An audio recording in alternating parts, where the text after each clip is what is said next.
Back in 1978 I was 4 years old and my mum took me to see the hot new sci-fi blockbuster called Star Wars at the ABC Ritz in Stockport. Although I was only 4 years old at the time, I was entranced and fell in love with all things Star Wars. 2 years later, my dad took me to the classic cinema in Stockport to see The Empire Strikes Back, which further cemented my love for all things Star Wars. As Empire now celebrates its 40th anniversary, Geeky Sci-Fi TV shares with you the stories and recollections of those of us who hold it close to our hearts. I've been to the cinema to see Star Wars, and my dad, who didn't take me to the cinema much, but we went to see Empire Strikes Back, and then I was lucky enough to get in on a second visit with a friend of mine, so I went to see it twice, and it was a mind melter. I remember being a bit shocked by Empire Strikes Back at first, because it was in such a different tone, and the Bespin stuff at the end, at the time, to a 10-year-old was like, oh, it was a bit serious and a bit but it was fantastic. I mean, I just remember the AT-AT walkers, absolutely it was just like the best thing ever, really. I watched The Empire Strikes Back at the pictures. Star Wars was the one that I didn't see at the pictures, actually. Yeah, I saw Empire Strikes Back at the Cannon in Stockport on the A6, and a cinema that's gone from my local town in Stockport. And I was absolutely blown away by it.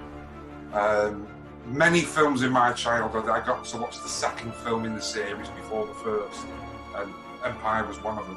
Well, the first time I saw it must have been, I think my grandfather had Star Wars recorded on a VHS cassette, and I watched that and then pretty much fell in love with it immediately, so had to be followed with Empire and then obviously Richmond as well. So yeah, I must have been about 8, 9, 10, something like that, somewhere around that region.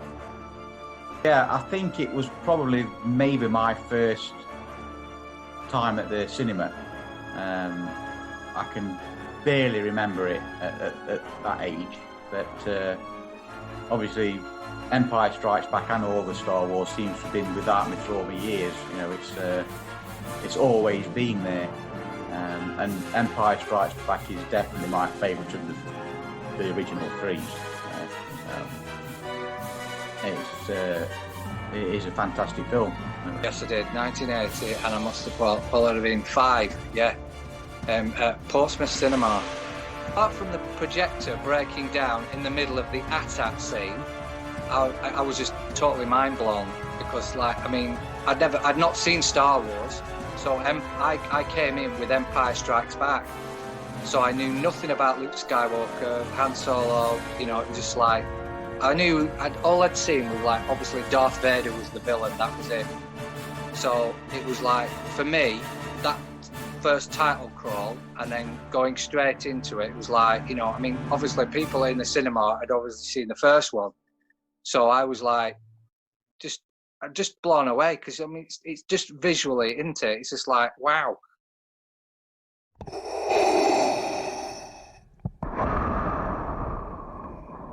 So I remember sitting there, and I'm trying to think what film it must have been. So we must have been about 79. Something like Clash of the Titans was after. Anyway, sitting at the cinema, seeing the AT-AT scene come on in the trailer, and then realizing it was a Star Wars film and that it was Empire. And I was just like, what the hell are those? You know? And again, I just think at the time, nothing had been on screen quite as mighty and mechanical as that. I probably would say the part when the Millennium Falcon is going through the asteroid field. I think the special effects alone there, as well as the music, which was absolutely phenomenal. But when you look at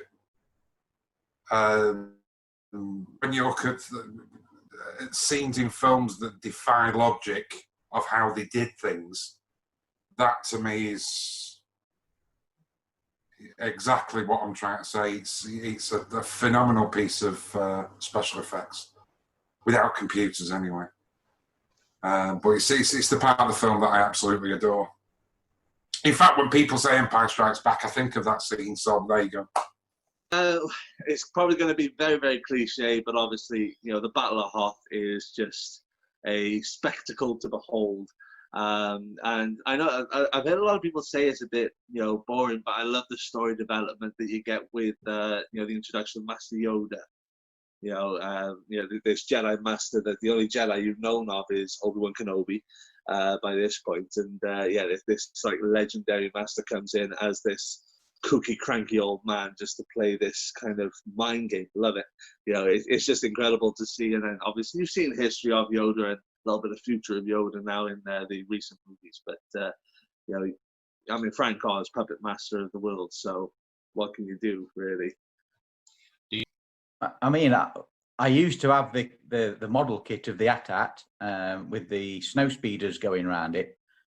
So I even made the little snow speeders. I put little wires coming out from them and around the AT-AT's legs to make it look like the tow ropes. I think that is probably my favourite scene out of the whole film, is the AT-AT and snow speeder scene. It's absolutely fantastic. But then also, I mean, that's where the AT-ATs was introduced. You didn't see that in Star Wars: A New Hope, did we? But also, probably the coolest ships in Star Wars altogether, the Super Star Destroyers, they were introduced in this film. You didn't see that in Star Wars. And they are so massive, and they look like cities in the sky, don't they? I think, and they're fantastic. So that's probably my favourite ship in the Star Wars saga. Favourite scene is Cloud City. I love those shots where the Millennium Falcon's coming in. I still grin today. I don't know how they did it, but it's just incredible. The one item that I crave for most, believe it or not, was a audio cassette of the story of the film, which was available, that I purchased. And it's a shortened version of the film on two sides of a cassette with a storybook that you read along with. And that was my favourite piece of merchandise from the film. And recently I have tried to buy one, but it was, I think, $200. Wow. Somebody had a copy in America, so I've not bought that yet. Star Wars figures, man. Yeah, I mean, I sold all of my collectibles to do the museum. So the only way I could get my props, which are not cheap, was to sell collectibles. So my Star Wars stuff, of which I had a good amount, and there are days where I think, oh God, I wish I had, my Tauntaun and Luke or whatever it was. Yeah, I had them all, and we loved my best friend, and I, Nigel. We just lived and breathed. We got bullied like hell because we liked science fiction, And at the time, in the late 70s, being a science fiction fan was not cool.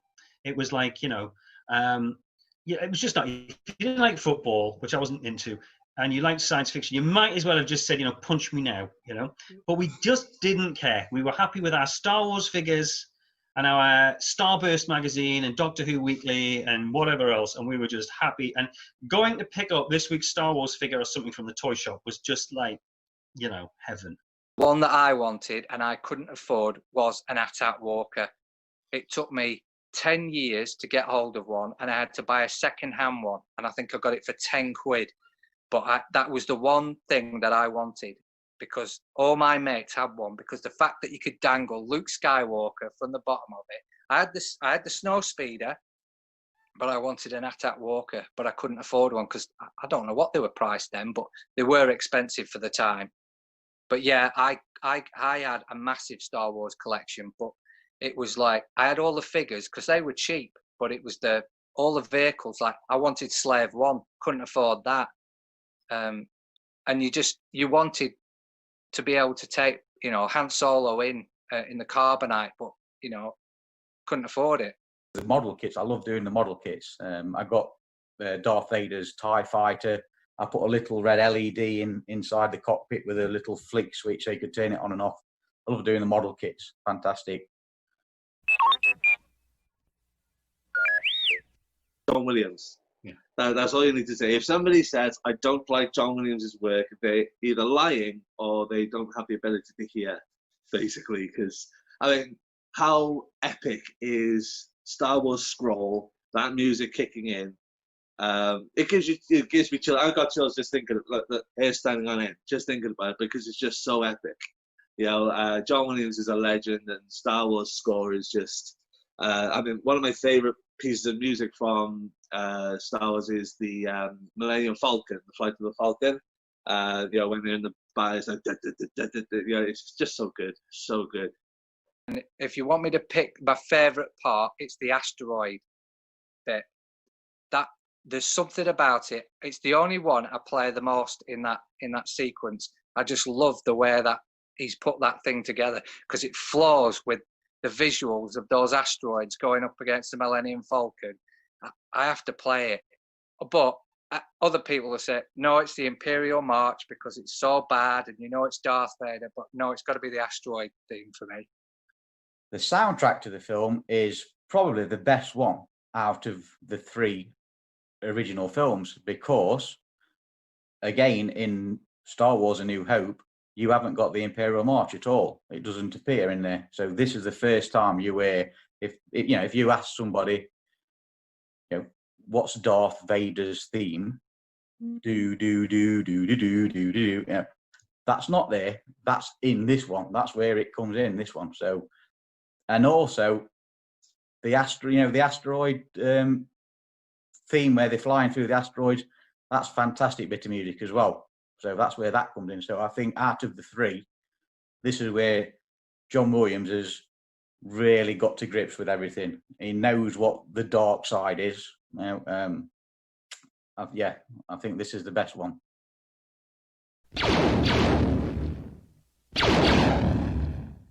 I think people should still, obviously for obvious reasons, make their own mind up what their favourite film is.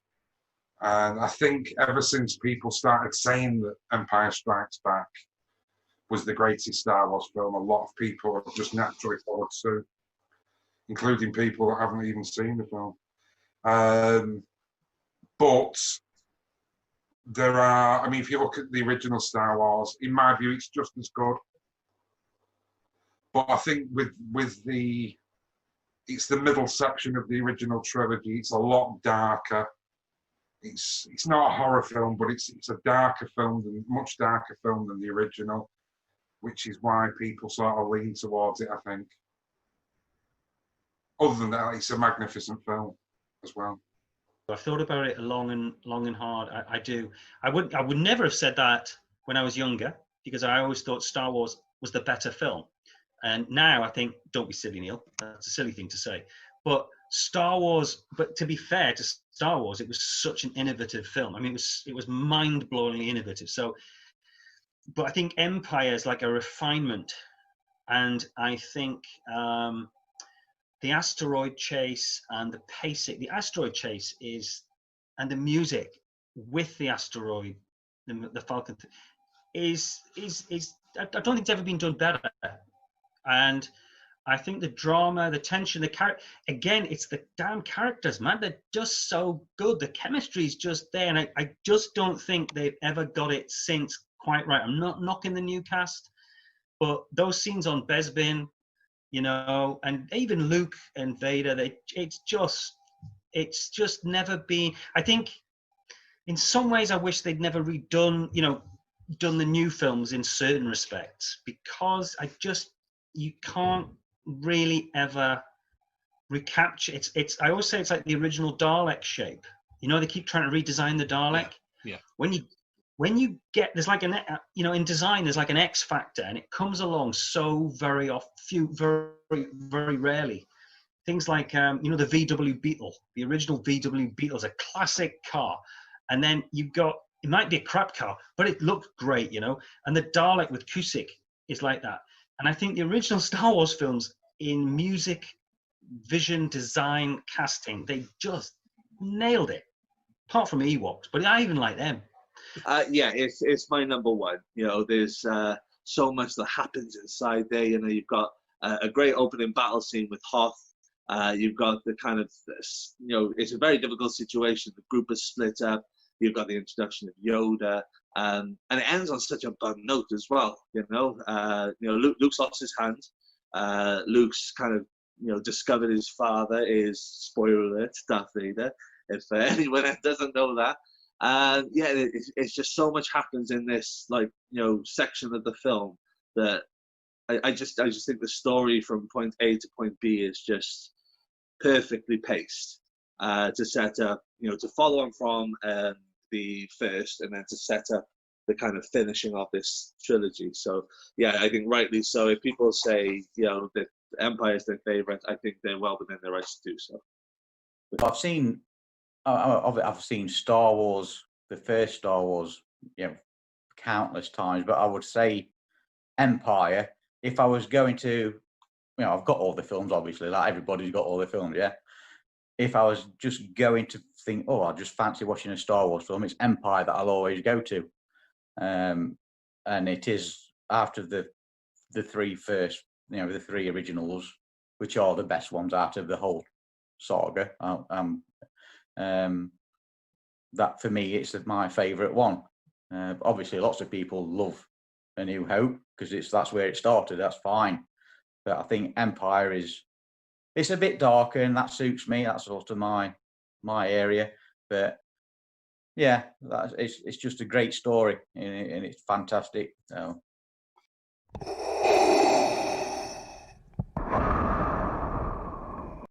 Everybody's going to say, go on, say Boba Fett or Yoda, but it's still Han Solo by a mile. Harrison Ford, he's just having so much fun with that character in Empire Strikes Back. I mean, that smug line where he says to Leia, you just grin every time he says it, I know. It's hard to judge a favourite character. I mean, everybody loves Boba Fett. This is pre getting taken out by a blind man on a stick. But I think it's Mark Hamill and Luke Skywalker. It's got to be. Mark Hamill is a gem of a person and a lovely guy to his fans. And Luke Skywalker is just Luke Skywalker. Simple as that. I mean, obviously the main character that's introduced in Empire Strikes Back is Yoda. So you've got to say, if it's just Empire Strikes Back, your favourite character because of that is Yoda. And I have just gone through the Clone Wars, and I'm starting on the Rebels now on Disney Plus. And I've gone through Clone Wars, and Yoda's got it's an expanded story in Clone Wars, and that's really, really good.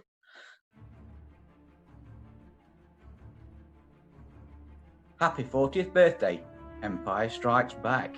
Okay, well, I'm not doing it in Yoda's voice, so I'll just say, happy 40th Empire Strikes Back, and you're still the best Star Wars movie. I'm going to say that, because I'm not, it just is. Happy 40th Empire Strikes Back. Thank you for many, many, many, many views of a fantastic film, and thank you, George Lucas, for bringing it to us, and,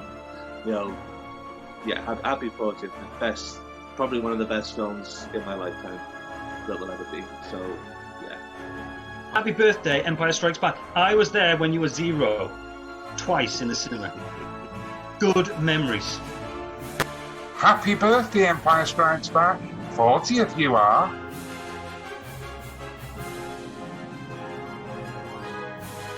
It's weird you doing it and me on the other side.